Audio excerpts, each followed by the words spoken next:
CPF, it is an organisation.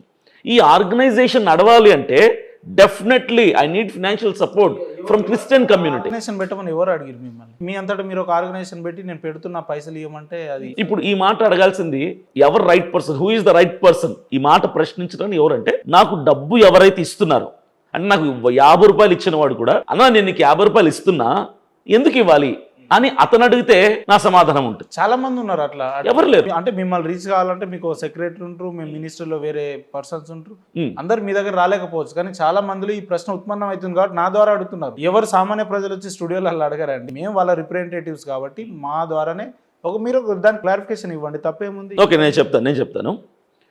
మేము మా coordinator, నా దగ్గర వర్క్ చేస్తున్న పర్సన్ ఏం చేస్తాడంటే, ప్రతిరోజు 150 మందికి ఫోన్ చేస్తాం మేమే. మా సిపిఎఫ్ సభ్యులు ఎవరైతే ఉన్నారో 10,000 మంది, ప్రతిరోజు 150 నుంచి 200 మందికి ఫోన్ చేస్తాం. ఫోన్ చేసి వాళ్ళ దగ్గర నుంచి ఫీడ్బ్యాక్ తీసుకుంటాం.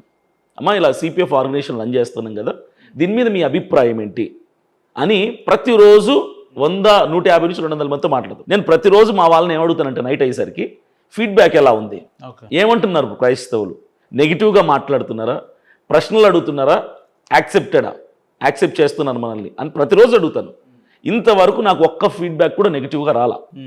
వాళ్ళందరూ నా సపోర్టర్.